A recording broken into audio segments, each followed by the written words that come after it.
Hi, I'm Slug Coil, Phoenix music producer and front of house engineer. I grind it out picking up live show gigs, doing front of house at clubs here in Phoenix. And most of my work is at this DIY punk club called Ground Zero Studios over here on the west side. And today I'm going to give you a little rundown of how this DIY punk venue does their PA. So, with the drum setup.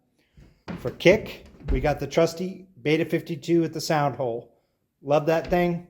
There's a lot of different ones you can use there. I also have a D6 and a D112, but here it's the club's mic and they're using the Beta 52. I really like this SE Electronics V7X. It's got a tighter pattern than an SM57. You can't go wrong with an SM57, but I like the V7X better.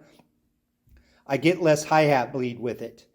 And it's got a really nice, crisp sound. The V7 is a little brighter version. They advertise that one as vocals and this for instruments. I think you can interchange it. Just know that this one is a little flatter response than the V7. That's the V7X. For toms, we have my trusty ATM 230. I like this mic a lot. It's got a durable clip.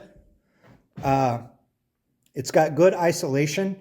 And the thing that I don't like about a lot of tom mics, like the Sennheiser MD421, is the bleed is a little nasty on them.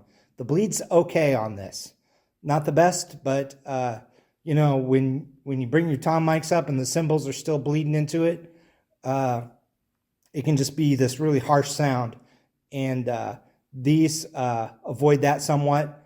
They're also metal, and sorry about that. They're also metal and they're super durable. I've seen a cymbal come crashing down on these, and they still pass signal, no problem. So I got one on the rack tom, one on the house floor tom. Next up, we also record at this venue. So this is a pretty ingenious thing that the owner did. He installed this bar across here.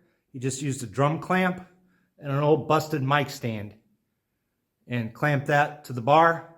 And then I use Octava MC012s that I've had forever up here on drum overheads for on the nights that we record. This is a pretty small venue, so we don't necessarily need overheads. The room sound of the cymbals is plenty. In fact, we often don't even put the tom mics in the PA because they're loud enough. Speaking of mics that don't always make it to the PA, but always get used for recording, we have, let me get a better shot of that. This is the Sennheiser E906. This is a hypercardioid mic. It's got a really tight pattern. It's got good isolation. Let me show you something on this one. I have it on a stand, but you don't have to put it on a stand. You can, this is the front. It even is labeled front. Let me show you that. And you can just dangle it on the amp. And just, if you can't afford a mic stand, you can get this one. There's another good one that's very similar to this called the E609. It's about half the price. It's the same price as an SM57. So if you're looking at an SM57 in a stand, think about the 609. I like the 906 because it's got 3 adjustable frequency responses. You can adjust the brightness. I keep it in the what it's called flat response, but it's actually a small presence boost. And it's a little bit of an expensive mic for a venue like this. This is my mic, but this is what I use on guitars. The recordings come out good with these. I've got another one for the other guitar. And then we just use this cheap Behringer DI. I often in live recordings don't mic up the bass amp because stands are at a premium. Here, you can see I only have 4 stands on the stage without the vocal mic stands because there's not a lot of space. So usually you can get a good sound with a DI on the bass, so that's what I do. And we just use this cheap Behringer active DI. I'm going to take you up to the balcony. Okay, this is front of house. As you can see from here, we have two wedges on the stage for monitoring up front. One is a JBL, one is an old Yamaha. Those get switched out because they get destroyed a lot, blasted out, stepped on. People rip the cables out of them and blow them up. So those kind of get interchanged with those. And then we have over there, if you can see it, let me see if I can zoom in, the JBL JRX series. It's basically passive 15-inch two-way speaker the JBL makes, and those are powered by these QSC amps. The bottom amp, the RMX 850, is powering the mains, and then the amp above that, the QSC GX3, is powering the monitors. All this other stuff is just stuff that Andy's storing here. None of it's hooked up. So it goes from that snake where I had everything plugged in to this board, to the amps, to the speakers on the stage through those cables that run along the wall. This is our mixer.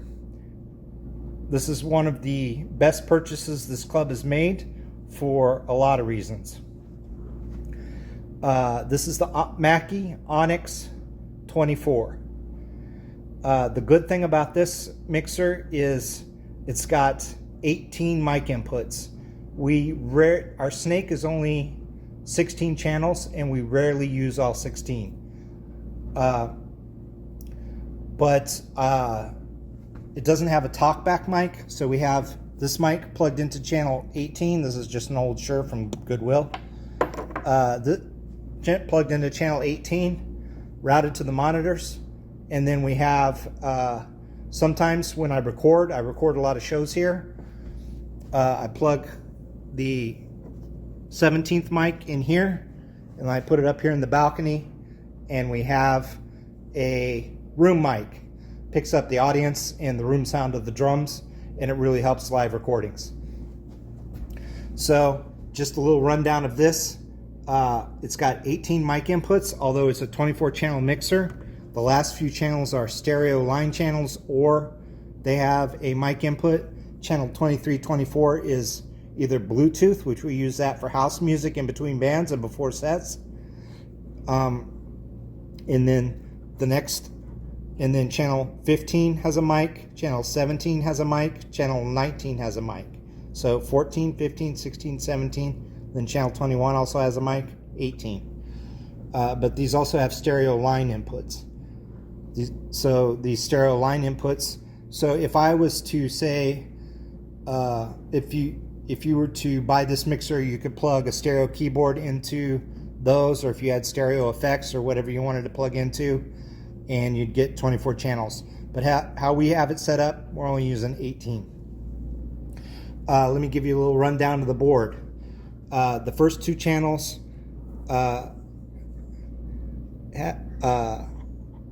they have a high Z input and a combo jack on the back. We have an XLR plugged into it, but you can plug a 1/4 inch into it. So if you want to use, if you want to plug a guitar into it or a bass into it and then push that button, you can. But because our snake is all XLR, we use DIs. We don't use the high Z input. The next thing in the channel strip is the low cut filter. I use that on almost every channel. The only thing that doesn't get the low cut filter is the bass and the kick drum.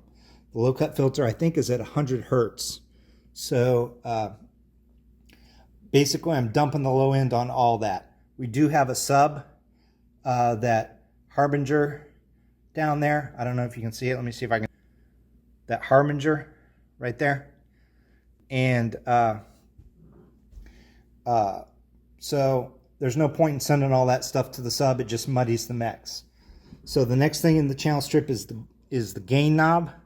This is where I set the gain for the mic preamp. So I turn it up as loud as I can without causing clipping. There's a little clipping light right there. This is the 3-band EQ. This turns the EQ on and off. There's high, mids, and lows, and these are sweepable mids. so you can select the boost and cut of the mids and then the frequency. It's good for reducing feedback and shaping the sound by getting the kind of the color that you want. You can dial it in. It's not a parametric. You can't adjust the bandwidth. So this is a high shelving, semi-parametric mid, low shelving. These two knobs are for the monitors, and this is monitor 1, that one, monitor 2, that one. And I can adjust the level to the two monitors. Basically, it's so loud on the stage, we just you can't really like individualize the mix. So if somebody wants more in the monitors, we just put it up in both monitors. It's about the same. They're so close together. This is an effects send. This has one effects processor.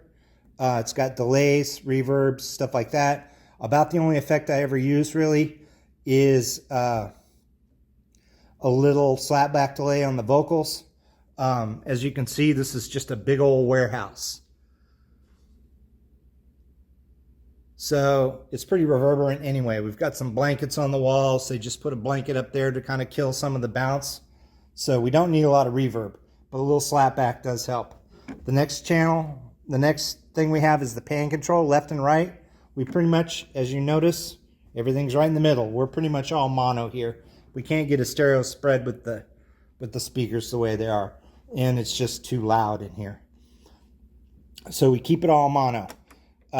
Mute button to mute the channel. One thing I like about this mixer is in between sets, I mute all the mics because it also mutes the monitors. Not all these monitor sends are pre-fader. So what that means is if I turn the fader up, it doesn't affect the level going to the monitors. So I could turn the level down here, but crank the fader here and it's the same. Whereas these are post-fader, so the send to the effects, if I turn the fader down, it goes down less in the effects even if I have this turned up. So, but one thing I like about this board is I can mute a channel and it mutes the monitor sends and the stereo outputs for the mains at the same time. Some boards don't do that. Some boards only mute the fader. And then, you know, if somebody drops a mic while we're setting up, it's a big sound through the monitors if you don't turn everything down. It just makes setup in between bands faster. This is the solo button. And basically, if you've got headphones connected, it'll solo them. It'll be just that channel in the headphones. And you can choose that to be AFL, after the fade listen, or PFL, pre-fade listen. I like it pre-fade listen, so I got that down. So that's the solo button. That comes in very handy when we're sound checking and when we're recording, and I can make sure that everything's going okay. This is the fader to set level to the mains, and this little button here routes everything to the left and right output. Let's look at the main section. From left to right, this is the overall effects going to the mains. So whatever I have dialed in on this knob goes to this processor and then comes out here. I can also mute that. This is the monitor level. So I can adjust the overall level to what I have dialed in on channel 1. Overall level here. Same thing for monitor 2. Overall level here. I can mute them. And this is the main. This button sends the USB to 2324 if you're recording. And this is the overall level. I try to keep that set at unity gain, and there's a mute for that. There's also meters here for the main out, 48 volt phantom power, and that phantom power switch affects all 18 mic inputs. So be careful if you have a mic that can't take phantom power, like an old ribbon mic or something like that. If you get this board, phantom power goes on all 18 mics, and then the headphone out.